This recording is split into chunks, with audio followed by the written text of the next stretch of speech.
Welcome back to another episode of Infamously Speaking. And you know what? I want to take a moment because a lot has transpired since our last episode. You know, being up 3-1 in a series gives you so much hope. And you're like, there's no way that we could possibly blow this lead. It very rarely ever happens. But our guy Quan is a fan of the Orlando Magic. The Magic ran out. But I wanna shout you out for still supporting the team, coming in with the Orlando Magic colorway Fanatics cap. Shout out to our guys at Fanatics. How you feeling, Quan? I feel great. I think the biggest lesson I learned throughout the majority of these years is not to be attached to these teams. Facts. Well, not to be Facts. emotionally attached, I'll say. It's good to root for a team, be a part of that fan base and whatnot, but it doesn't affect me. In fact, when you mentioned it last episode about, I should be feeling pretty good, or it's like bringing back old times because Magic is winning and stuff. It was like, bro, I've been here before. You know what I mean? Like, That's a fact. T-Mac was up 3-1 on Detroit and they blew that. But it is what it is. Detroit, they're number one seed. They came back and handled business. Facto. Not mad about it though. I'm Facto. here, I'm breathing. Another opportunity to talk to my brother, Absolutely. spread love on the pod. So what am I mad about? Listen, look at this guy. That's how you know this guy's a changed person.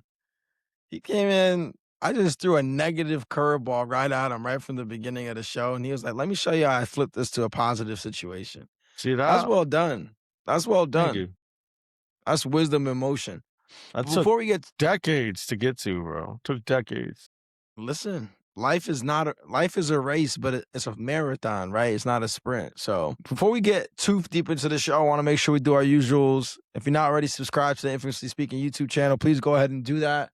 Wherever you get your podcast, make sure that you're following the show so you get notified whenever we drop an episode. Again, every Monday, expect an episode from us unless something happens, right? But appreciate the feedback, the love, the comments, all the people reaching out that we've been getting over these last couple of episodes.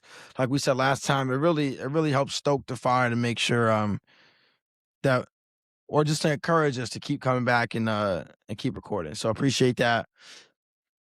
Outside of the Orlando Magic, though, how's everything going? How you doing, Quan? I'm doing great. What do you mean? I thought you just asked me that. Did I ask you? I'm off my game right now. You know what it was? You just asked me about that. I turned it to a positive, and now you want to bring it back. I know. You know what? This reminds me of the last episode where, like, when you have this negative Nancy keep just going and going and going. It's like, what do you do? When do you disconnect? Right. When do you leave it alone? So you're about 5 minutes. I give you 5 minutes before that happens. 5 minutes? And it just hangs up. No, we'll turn it around. This is good too because I was on a hot streak last episode, and so sometimes you got to be able to go to different options, right? Like one person that's hot one game not going to be hot the next, right? So got to make sure that you have multiple options to be able to get a bucket. So I'm feeling like no, I respect it. It might be on you.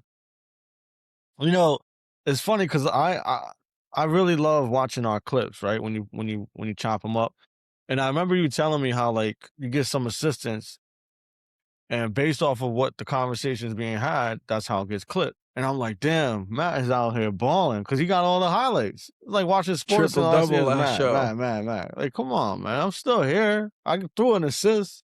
I don't get no love for the alley-oop or nothing, but no, I saw love. I noticed, though, you tried to dim my light because you ain't put out the episode of UConn. So I'm going to leave that out there. I know what you're doing. I don't remember that show. I remember that show because I remember you had the whole UConn fit on, but I don't remember it not going out. Yeah, it didn't go out. The clips didn't go out. The clips didn't go out. Okay, that's a possibility for sure. I could have just been slacking. Yeah, you didn't put the highlights up. That's all right. But this right here, this shows an opportunity for redemption. You always gotta be ready. Always gotta be ready. I'm ready. I want to start off by kind of tying in while salute.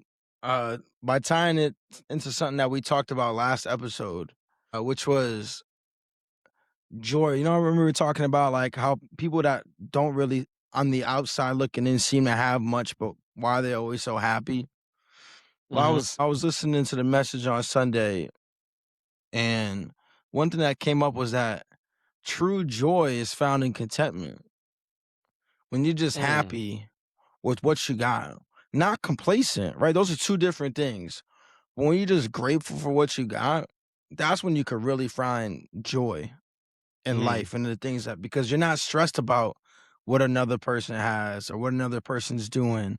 If anything, you want to see other people winning because that also brings you joy.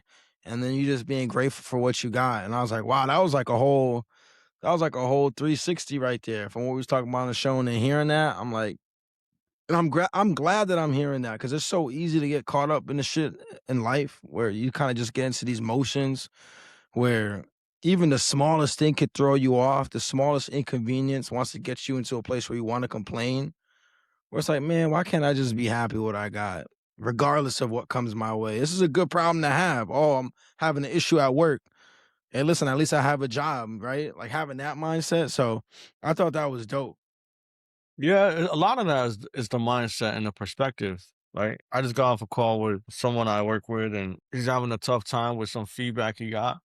But I'm like, it's how you look at it, right? You could either, internalize that and let it bring you down, or you can internalize that and use that as fuel. But that's up to you. It's part of your journey, though, because he hasn't faced this because he's pretty young. Mm, So because he hasn't faced it, I'm like, this is testing you. This is your lesson. How do you adapt? What do you do? And what does it look like when you come through it? So that because it's not going to stop just because it happened now and you get through it. I guarantee you're gonna have 5, 10 more times of somebody saying something that you might not agree with, or it might not be a positive, but it really is how you look at it. It was also something else I was watching today. It was Joe Rogan and Oz, the Mentalist. I don't know if you ever seen him. hmm He did fire ass shit with Joe Burrow and them. But he was talking about social media and stuff. And he was talking about how like he feels worse or he felt worse getting off of social media, like after looking at it, than he did when he got on it.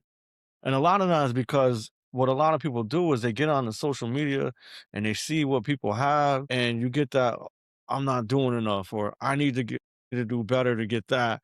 Instead of just going back to what you were just saying, being happy with what you have, right? Being content with the things that you're given and being blessed with that. Somebody who has more money than you, bigger house, nicer Always. car, right? So once you leave that out of your mind, like you're content with what you have and who you are, I think you'll be in a lot better place mentally to just be like, you know what? I'm doing a great job and I'm very Right. happy with what God's blessed me with. Yeah. Love that. When you were saying that, J. Cole Love Yours was playing in my mind. When you talk about the bigger crib, right? Yeah. What a Yeah, fire yeah, yeah. song. Fire album too. No, I love that. Two things I want to talk upon because you mentioned the feedback piece, right? This employee that you have first time really dealing with this kind of feedback and they're kind of struggling.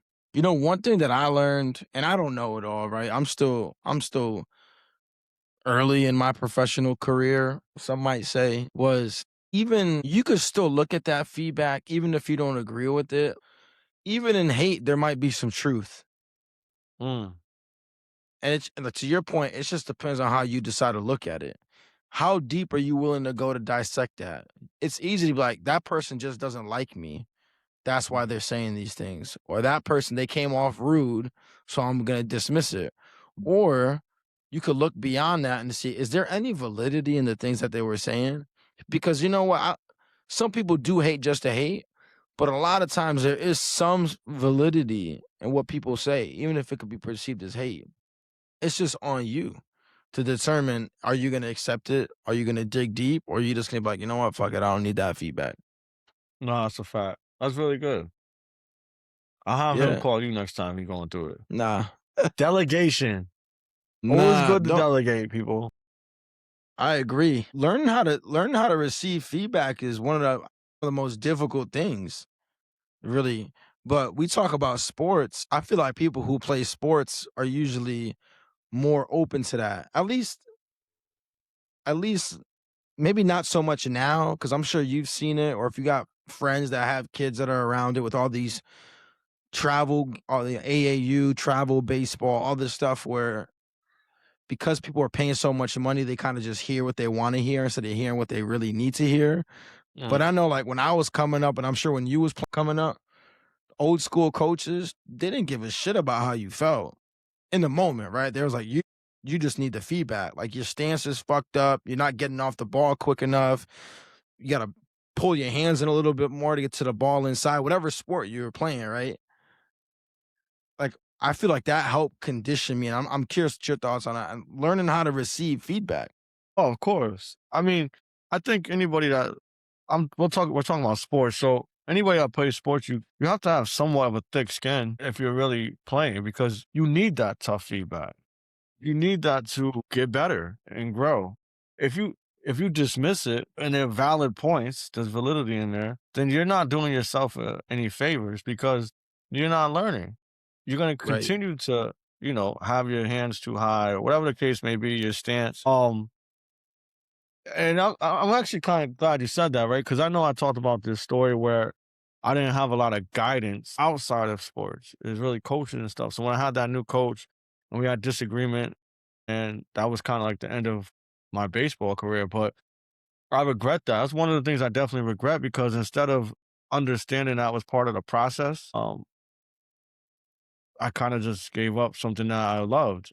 The thing is like when getting feedback though, a lot of that also is on the person that's delivering that. Because if their approach is off, people will naturally get defensive. They get defensive anyways because it's usually a conversation that they don't want to hear if it's not uplifting or positive in their space, right? So they're already on defense mode, and if you come in there hot or if it's not the right approach, you already lost them. So now, although your intentions might be right because you're giving them feedback that's going to make them better, your approach still has to be worked on, right? So as a coach, you got to understand that, right? It reminds me of DISC, right? I don't remember the acronym, but this is for anybody who's out there and you're a coach or you want to be a leader or effective coach. I highly recommend you take the DISC assessment because what it does is it asks you questions and you got to be honest because if you're not honest with yourself, there's no point in doing this. But be honest, and it's going to tell you your personality trait, right?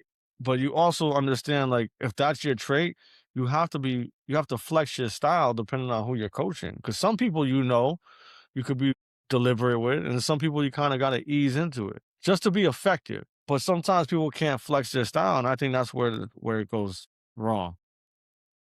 Yeah, absolutely. I couldn't agree more. I just think back to all my youth sports days, and there was definitely no flexing of style, No, right? none. There was none. Granted, granted, the way that you talk to, 5 through 13-year-olds and the way that you talk to adults is different, right? I always say this, like, if my parents, when I was growing up, when I was young, right? Let's say 5 to 10, came up to me and was like, Matt, I'm disappointed in you. It wouldn't have meant anything to me because I'm like, okay, whatever, whatever. I'm a kid. But if they were to come to say that to me when I was 24, that shit would have really hurt because now I understand what Mhm. that means a little bit more. So there's definitely a reason why I feel like youth coaches are like, I'm just gonna scream at this kid and then hopefully he gets the message. But some people still do that when they talk to adults and it doesn't work, like you said. Like the message could be really good, but the delivery is off, and so now the message is out the window. Mhm. So that was a great point by you, learning how to flex your style. I think, or more follow up question for you. I do think it's really important as the person that's delivering feedback to make sure that you're tailoring it to the person that you're talking to. But how can you become better at receiving feedback? Because we can't control what the person giving us the feedback is going to do. Or we can influence it by having conversations, but it's still on us as the person receiving the feedback to make a change, especially if it's performance related, because we might be out of a job or lose our starting spot. So, how can you become better at receiving feedback and maybe not get so defensive, even if someone's not saying it in a way that necessarily resonates with you? So there's two things for me. One is I don't take everything personal. I think that's a Mm, big problem where you take it so personal, you start reacting out of emotion. And the moment you do that, you take all of the factual context that you need goes out the window because it's all emotion. That's why sometimes it's good to just take a breather. Or if you have to, ask for like 2 minutes to step away and just collect your thoughts so you don't respond erratically and it just colludes the whole message in general, right? The other thing is understanding that that's just an opportunity. If you're having a conversation with me to improve, that's not the end all be all. That's an opportunity. So you're looking at it as an Mm, opportunity to improve. And if you can take that feedback and, like I said, internalize it and use that as fuel, it's like, yo, you know what? I'm gonna take what they said, I'm gonna apply it, and I'm gonna see if this works. Just to prove a point. For me, it was always proving somebody wrong, if I'm being real. Like throughout the majority of my life, whether it was sports or something else, I always felt like there was someone doubting me. It was almost like Jordan, not saying I'm Jordan by any means, but like you make it like, all right, I got a chip on my shoulder now. Let me prove these people wrong. And that's just the mindset I had. I don't know if anybody and if that's like a common thing that people could apply, but that's just through my personal experience of how I take feedback, if I'm being honest. no, that's valid. I'm not sure if I approach it with like get proving people wrong more as if like I think in the beginning, especially like sports related, it was like, yo, I just want this person to shut the fuck up. And so like if I'm being honest with you, like my coach keeps yelling at me. All right, let me try it his way. And if it doesn't work, then like if the coach sees me doing what they asked me to do and it doesn't work, then that's different. Like to your point, I just proved them wrong. But most of the No, they're time, like, oh, he it did it, was but he just at right. that point he's like, Yeah, he that's just true. sucks. That's also valid. But that was for me. It was like, yo, I just don't want to have this conversation. To your point, where people are like, it's a conversation that they already don't want to have, and so they're not looking forward to it. They come off defensive or combative. I'm like, I So don't let me, even want to have this conversation. So yeah, if this is what you said, this is what's gonna do, so you can stop talking to me about it, then I'll give it a shot. so you're almost doing it for compliance. Let me ask you a question though, to dig a little deeper. Mm. Why don't you want to have that conversation? Why don't I want to have the I think it depends on who it was with, to be honest with you. Like thinking back to my days when I was just doing sales, like there are certain people that I just didn't want to have a conversation with, especially around that. Cause I'm like, hey, listen, we both know we had leaders that were in the trenches before. So it's like, you're trying to tell me how to do something, but you've never actually applied this yourself. And I've never seen you apply it when you've had the opportunity to. Now, granted, your opportunities are way more limited. So you get way less at bats. So one miss will, swing your average to the poor side pretty heavily. But I'm like, how did you even know if this works? I've never seen you do it. So I think that's part of it too. Is like No validity. it's like the person that's like, hey, I want to run for public office, but like, they've never done any kind of public servitude before. So Yeah. where's your validity? Where's your experience to prove these things? Because right now you're just telling me a bunch of nice to hear things. Yeah. I think that was mostly it. Because I mean, all the conversations that we had, that was fine. Yeah, yeah. No, that's respectable. I was just curious, like, if there's a reason why people avoid it. Because I feel like a lot of people avoid those conversations, but they're necessary. I think that depending on the person, right? Even yourself, when you just talked about some leaders that weren't in the trenches, so it's hard to like take advice from someone who's not shown improve.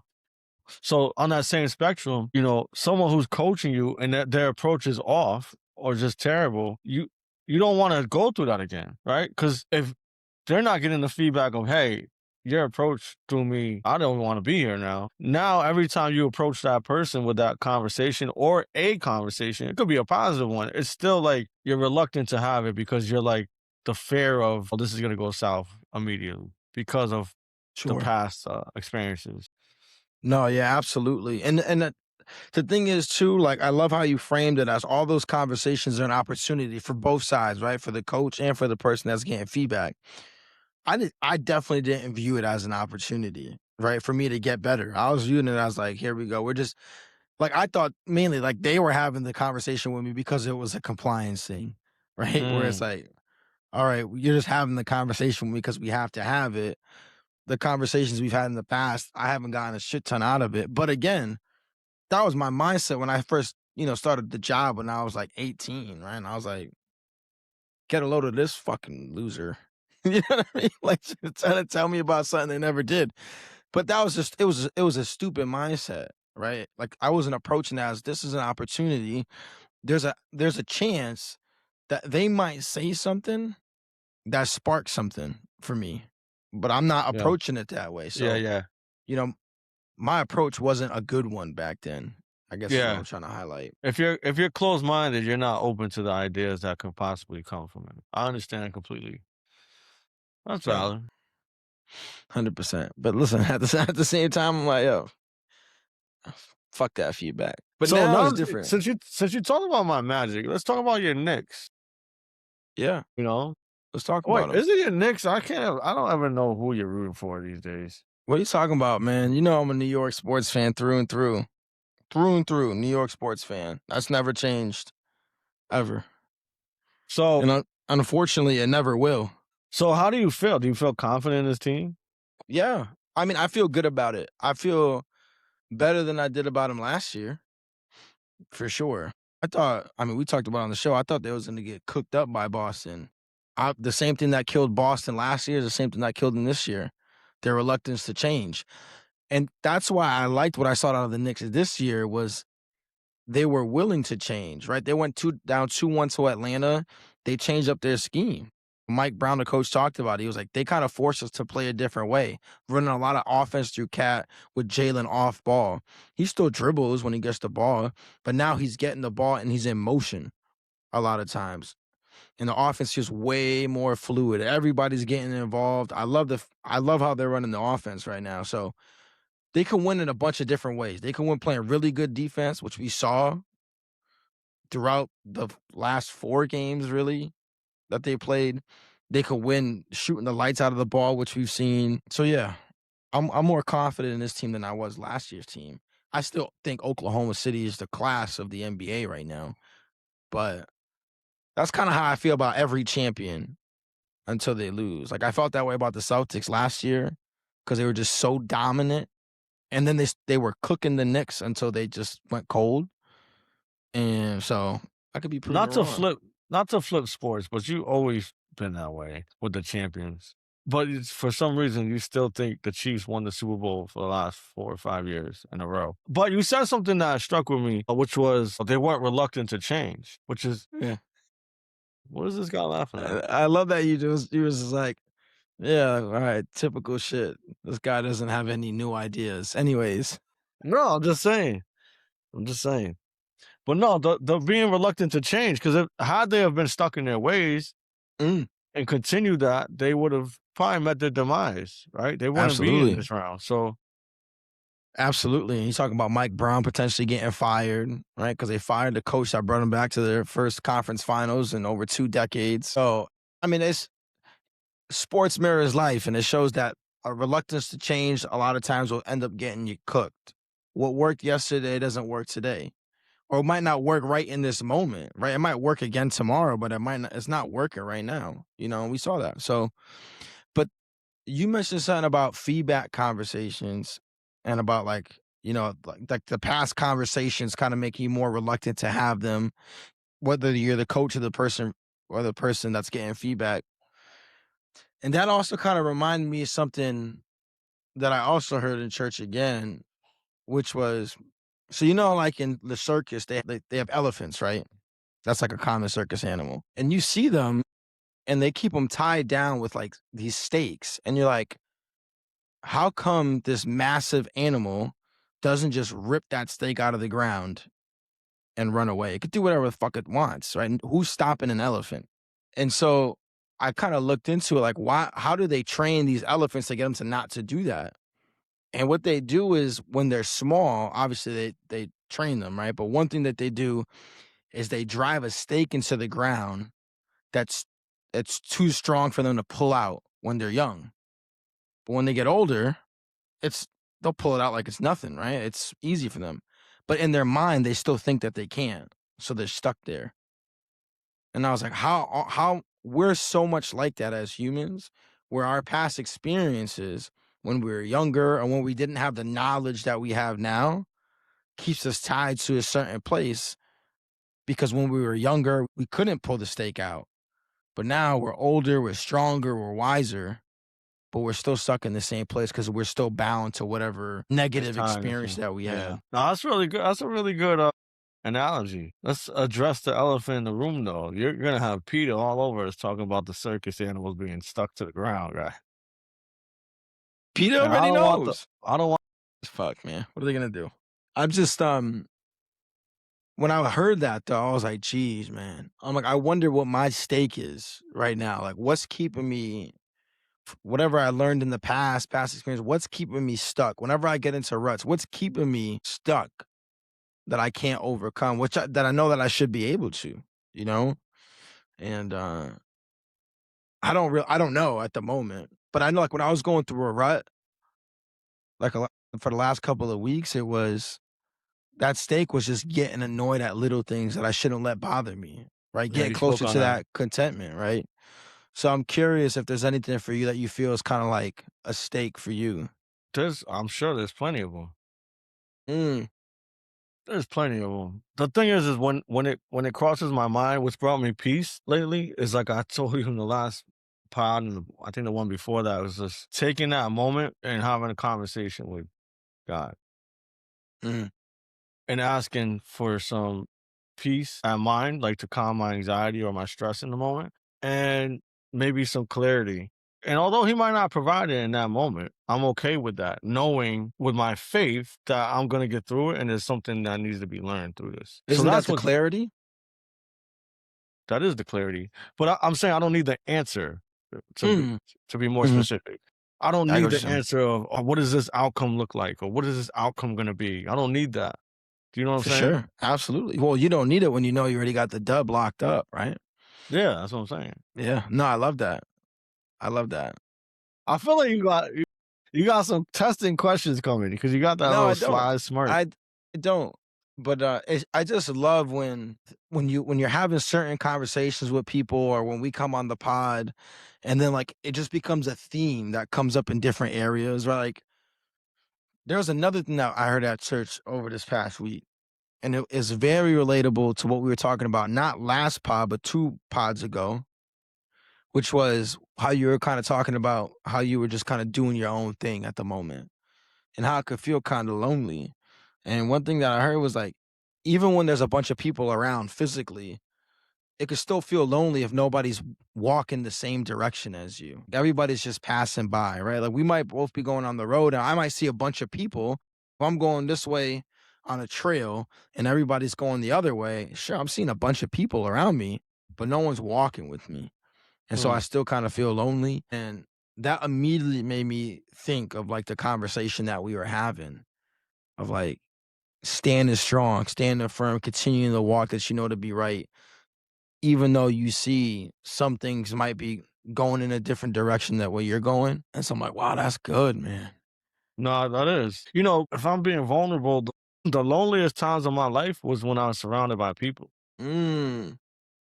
And that's just the God's honest truth. I think that's what also helps me understand now that puts me more at peace, right? Because although all those people may be walking by me going the opposite way, there's always that one that's walking with me. You feel me? Wow, get some claps for that one. Your mic was I clap.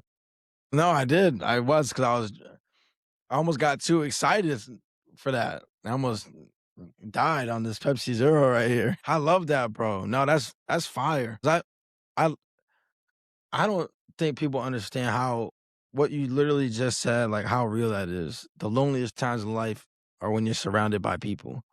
Mm. And I think it's for that very reason. Like you ever have those moments, especially when you used to go out or whatever, where you're kind of just like observing the room and everybody's having a good time. You're just kind of like, what am I doing here? Mm. You know what I mean? And that's no disrespect to the people that are doing whatever they want to be doing, right? But Mhm. it's just like there's something uneasy about it. Like, what am I doing? What am I doing Mhm. here? Mhm. You know, am I making the best use of my time? Kind of deal. So I love that you brought that up because I feel like that takes a lot of vulnerability, like you said, to realize that. Then the thing is, all right, now how do you take action? Because that's what's difficult. And I know you're going through that now. It's like taking that action of like, all right, well, I'm gonna kind of start separating myself a little bit more so I can focus on right on what's in front of me. I would love if you could kind of just expand on that just a little bit more of like, hey, like how did you realize that dang, I feel lonely, even though you were surrounded by people? Like what was the light bulb moment for you to be like, there's something off? Oh, it's not failing. It was that feeling of emptiness, that feeling of I wasn't myself. Like I wasn't the Quan that people are accustomed to. I had no ambition. I had no will to, be funny like I normally am. At least I feel like I am. That feeling of just like sadness, if I'm being real, to be surrounded by people and people you care about and still not want to partake in anything that's going on around you, it just clicked and I felt it. I didn't make a lot of changes though immediately. It was like, I just got to bear this weight. But through therapy, through faith, through prayer, that's what's helped me. And you said, like, what else, right? I think that you have to be disciplined. Even when I talked about going to the gym, pause, but it'd always be like the 3 Ds, which is disciplined, determined, and forgot the other one now. But it was always like I have to stick to these rules of being disciplined. Like I didn't want to get up all the time to go to the gym. I didn't want to go after a long day of work and stress, but it's like I need to. Like I need this for me, right? So in a way, it's being selfish because, and that took away time from being around these people. But did it really? Because if I go and I'm at these events or around people, I'm not who I am or who I need to be. So you're not really getting Quan anyway. So let me work on me, and maybe I'll circle back, maybe I won't, but at least you could be happy for me if you really care. No, that's real. That's definitely real. And I could definitely relate to that. Like you're there, right? You said like you're physically there, but that's pretty much it, right? Where Yeah, it's yeah, like, you're not as engaged as you normally would be, or you're not as excited as you normally would be, or you said funny or charismatic or talkative or whatever it is. yeah.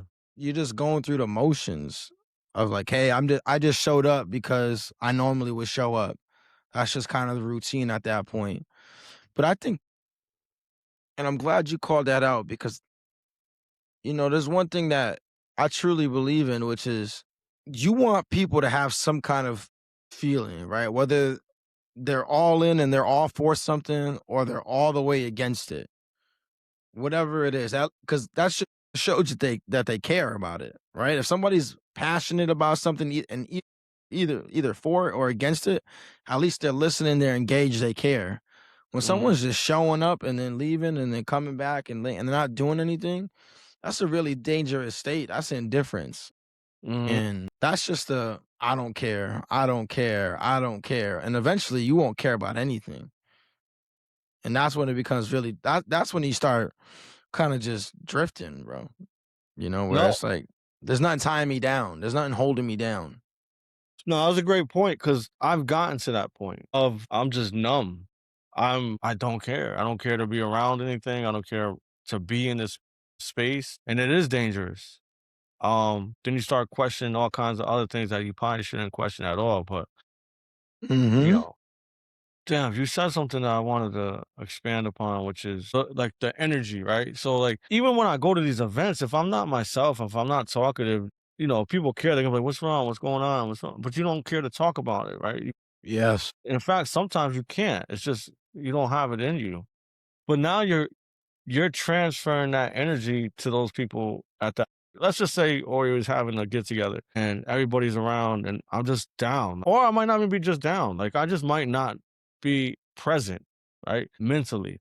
So it takes away from their mood, which is not something I want to do. So I'd rather just not even be there. And there's no knock against Ori and everybody that goes because I love them. They're great people, they're fun, and it's always a good time for the most part if I could be present. But if I can't be present, it's hard to enjoy that. And I don't want to bring my negative energy to that surrounding. If that makes sense. No, totally. 100% cuz it will do that, right? Cuz like you said, shout out to Ori. Those are people that care about you. And so when they notice something's off, that's going to that's going to be on their mind. Like, yo, what's good with Mm, my boy? Like is he good or whatever? And so but I get it. Like as the person that's kind of going through that, you're not you don't either like, you don't wanna talk about it, or to your point, you don't have the energy to talk about it, or you're not even prepared to have that conversation because you don't really know what's going on. And so that's the worst thing, right? Like, to relate it to complete something that everybody can relate to, it's like when you get asked at work, "Hey, what is this?" or "How do you do this?" And you're like, "Shit, I don't know either." You Mhm. know what I mean? Like, and so everybody's kind of just stuck in this spot. One thing I'll say to that too, and I appreciate the people I got in my life, you know what I mean? Which is, I'll give the example, right? Back in, this was 2021, right? Nona and E-Man went to the Philippines and I wasn't able to go with them, right? That was a very difficult time in my life. Very difficult. Probably the hardest thing I've ever experienced. Or top three, at a minimum. Mhm. And I appreciate nobody immediately trying to like talk to me about it, like trying to talk my ear off about it, right? Mhm. Obviously, my parents picked me up, and that was like a 2.5 hour drive back from JFK to Connecticut. But they weren't like trying to talk my ear off about it. But that's because I'm sure my parents have went through it. They're grown and they know. They're like, they, you just need space when something like that happens, when you're Mhm. going through something, right? But they just kept checking in. And then I remember when I told you, right? Because I told you like right after it happened, Mhm. but you wasn't all up in my business. He was like, "Yo, just go recoup, and we'll get up tomorrow. We'll talk about it whenever when you want to talk about it." All the Mhm. people I had around me was like, they was just keeping tabs. Like they wasn't trying to address things in a moment or in front of a group or anything like that. It was just like, you know what? I noticed that there's something going on. I'll hit him up after. Not Yeah. put him on the spot in front of other people, or not put him on the spot right in the moment when they might not even be ready or prepared to have a conversation. So, Mhm. like, to the people that have friends, you see somebody that's going through it, unless they approach you with it, I think sometimes the best thing that you can do is just, be observant of it, take note of it, and then be like, you know what, maybe I'll reach out to him, maybe the next day or whatever. Just a little text. Shout out to our guy Gary, right? When we had him on, like, how's everything going? How's your mental? Right? Just something Mhm. light. It doesn't have to be something crazy. Mhm. Um, I feel like that's a really good way to handle that if you got somebody in a space like that. Just hit No, them that up. And if they don't want to talk, give them the space. You know what I mean? But yeah, respect their space. mhm. That's important to respect someone's space when they need it because pouring into it does not fix the issue. And I know there's a lot of Nah. people that are like, "Oh, I want to address this now. I want to fix this now." It doesn't always work like that, and it's Nope. not for everybody. Nope. You kinda just reminded me of something because you said, like, shooting someone a text, and, this happened, like, a year ago, maybe a little bit more. It was definitely more because I didn't have a as close of a relationship as I do with Kenny from Fanatics, shout out to Fanatics again, and, I felt like God was telling me to send him a message, like, to text him, and I was like, "Nah, I don't wanna do that." Like, we don't have that kind of relationship, and for me to just come off talking about, this isn't even from me because I really didn't feel like it was from me, if I'm being honest. And I was contemplating, like, should I send this? And I was like, nah, this is what God wants. I'm sending this message. And the message was, I'm paraphrasing because it was a while ago, but it was something along the lines of like, you're appreciated. You're doing the right things you need to do. Don't stop. Like, keep going. Definitely shortened the message I actually sent. And I was like, this isn't even for me. And the response that he responded with was something along the lines of, Quan, this is unbelievable. Like, you didn't know how much I needed to hear this in this moment specifically. And I was happy for a couple reasons. One was because I didn't fight what was what I felt was being told for me to do, right? Obviously I had some uh hesitation with it, but overall I went through with it. But even just as important was the message was received in the manner that it was received, and even more so in the time of need, if that makes sense. So I hate to bring that up in a way, but I felt like it was important, and it was in context to what you were saying, was just checking up on people and letting them know, like, you know, you got this. Nah, I think we all need that, man. I mean, I know I've received messages from people just at random that like I haven't spoken to in a little while. And it's like, that's dope. Cause it's like when you're going through things, it's good to know that people aka care about you, right? They're thinking of you, right? Even in that moment, someone thought of you and took the time out of their day. And listen, I know a text message isn't something that requires the most amount of effort in the world, right? But in the day and age when there's so many things that are competing for not just our time but our attention, for somebody just to be like to intentionally do that and take time to send a message, it can go a long way. Because like you said, you never know what people are going through. You never know, and some people are really good at putting on a mask. We all do Mm, it, right? We all do it every single day. We put on masks. Think about when you go to work. Think about it. I can't tell you how many times I've had a absolutely shitty day at work, and I come home and it's like everything's cool. Now, everything is cool because I'm in my home. I'm next to my wife and my children who bring me an immense amount of joy. But it doesn't erase everything that just happened mm, right at work. But I'm not trying to bring that energy into my home. But then how do I deal with that? Right? Because like I said, it just doesn't go away. Right. And a lot of times it's you end your day in this bullshit and that bullshit doesn't go away overnight. So it's waiting for you the next morning and it could just compile and compile and compile. So many of us wear masks and that little message of like, yo, it's like say you killed it on a call and someone messages you, it's like, yo, that was really good shit. I appreciate it. I needed to hear that. That goes such a long way. And people don't even realize those little things because it keeps you going. Like we talked about it. If we could just impact one person, everything would have been worth it. And I know just the kind of people that we are, that it's just not a show kind of thing. Like that's the way that we want to live our lives. Like if we could do something that just impacts one person to help them out, to make their day better, to help them make a career move or deal with a difficult situation, it was worth it. The amount of mm, time that I spent, the bullshit I had to deal with so they didn't have to fall into the same pothole that I did, it was worth it. mm. Yeah, absolutely. That message is major, man. It's major. So you just brought up something too, which is getting that text from someone after a call of some sort. How do you feel about people who you would maybe expect to at least show love, but they don't? Wow, that's a difficult one. Let me give you the human answer first. Like, I would be a little disappointed, in all honesty, if it was a big accomplishment and they were present for it. Because sometimes as people we forget, right?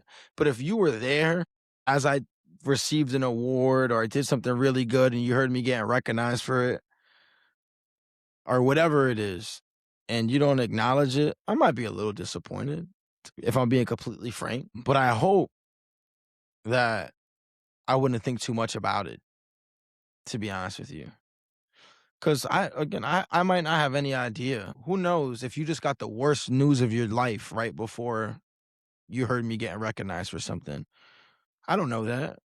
So I don't want to think too much into it. But what I will do, or I try to do, is make sure that whenever you get yours next time, that I'm very vocal about congratulating you.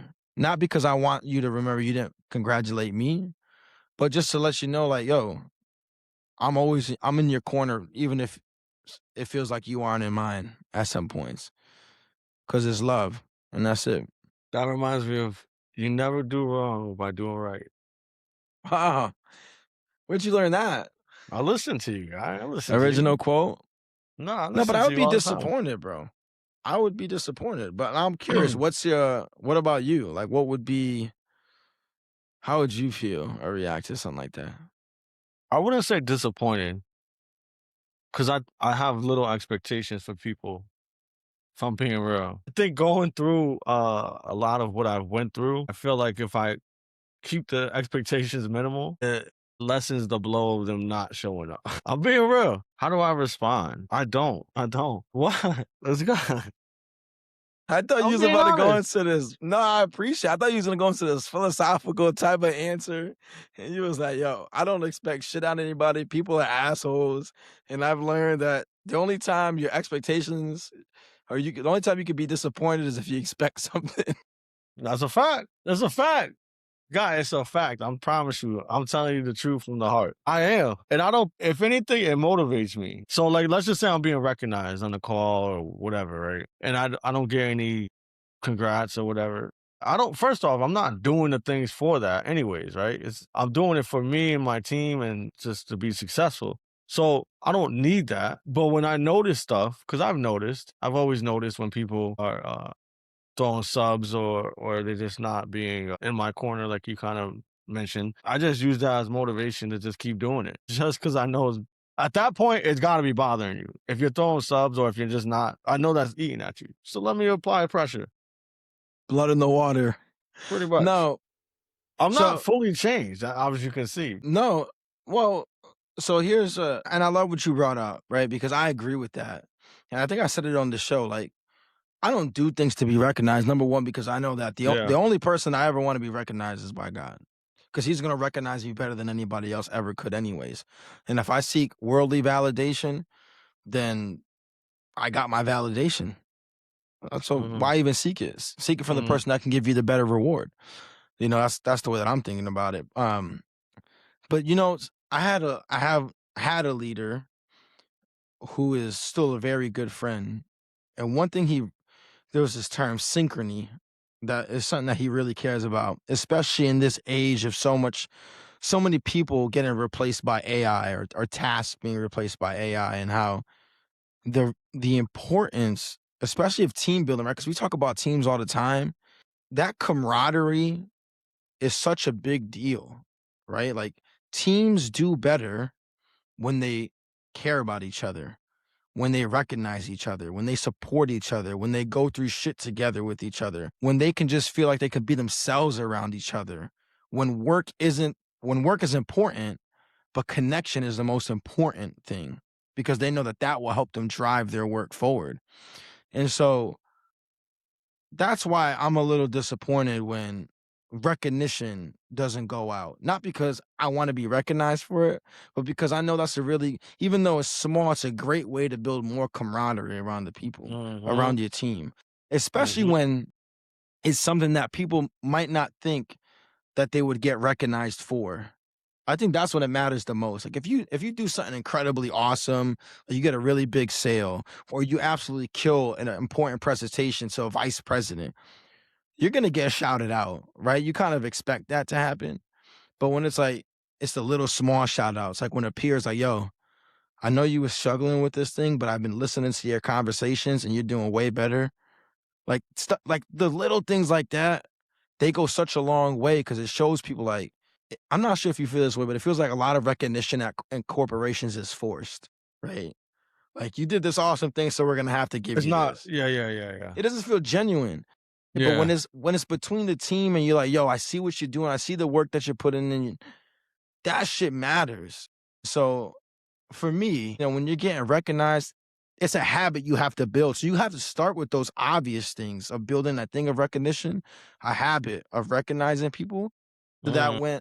then in the little day-to-day things, you can find ways to recognize people. Hey, I noticed you're doing this thing better that you struggle with. Good shit.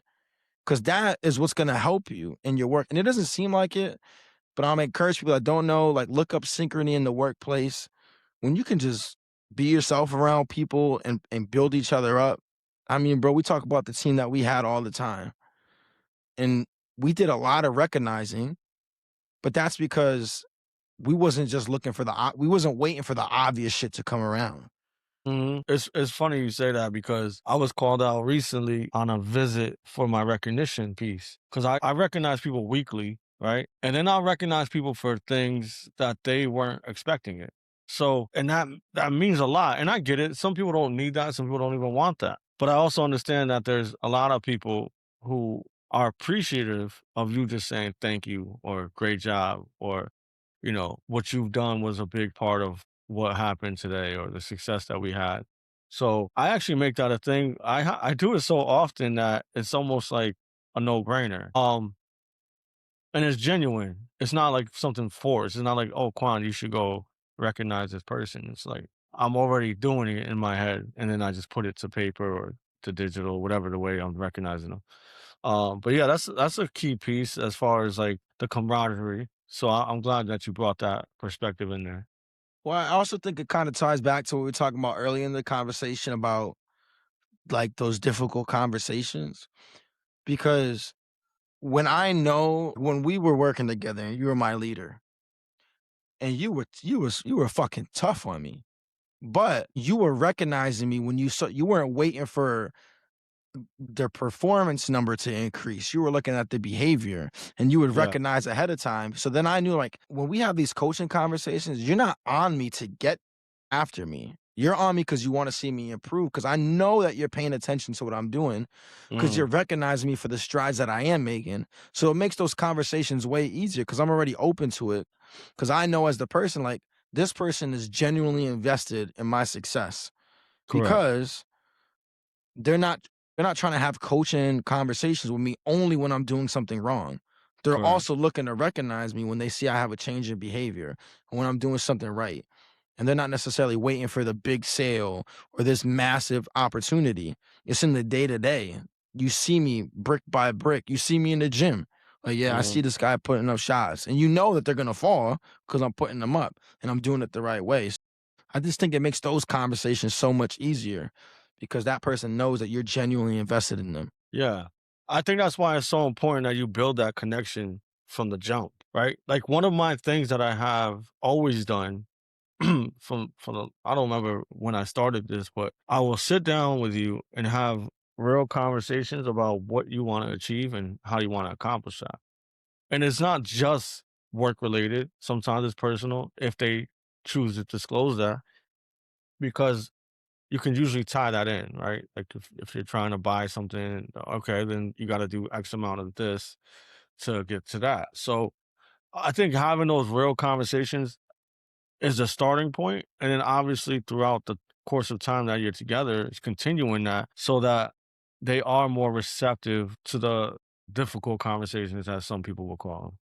I don't find those difficult anymore. I think I had that conversation with you. It's like it's not. It's just another conversation. Difficult conversation is talking to someone talking about they don't want to be here no more, or they're going through terminally ill things. Right? Those are difficult conversations to me. These ones of getting better or improving or opportunities is just that. Yeah, 100%, man. And like I said, when you build that culture, though, that's when it becomes really easy because walls aren't immediately thrown up because people are more receptive to hearing. And they're also more open to giving ideas because they're like, yeah, this person, again, genuinely wants to hear what I think. They want to work with me. They want to grow with me. They want to build with me. And I'll tell you what, the best work environments I've ever been in are those where people, where you know about the person, right? Like, yes, I know you, the employee, but I also know you, the person. Because at the end of the day, I care more about you, the person, than you, the employee. Because I know that you aren't going to be an employee forever. In fact, I don't want you to be an employee forever, unless that's what you want. But I want you to grow. You're eventually going to get out of here. But that just because you're gone, I still always care about you, the person. And we saw that with people that were on our team, left our team because they just weren't good fits for the job, but they end up being successful somewhere else. And they're like, you know what? You care, you're invested in the person's success. And a couple things from this episode to take away. One, I think Quan, you got a couple fire bars. One was loneliest time in my life was when I was surrounded by people, and that's why it's so important to align yourself with people that are walking the same way. And then also learn how to detach yourself the right way, checking in on people, right? You have no idea how timely that message could be. And then lastly, what prior experience is your stake that held you down at a time or kept you bound or stuck when you didn't have the strength, the knowledge, the faith, whatever it was to overcome it, but you do now, but it's still holding you down because mentally you're stuck. You don't need to have all the answers, like Quan, you said, and I love that you brought that up. But be aware of those things. Be aware of those things. We're grown now. We're not children anymore. And as difficult it might be, you can overcome everything. I want to say one more thing, one more message. I didn't want to bring this up, but I feel like it's pulling at my heart a little bit. New London lost someone yesterday. I won't say their name out of respect for the friends and family, but she was young and it was heartfelt.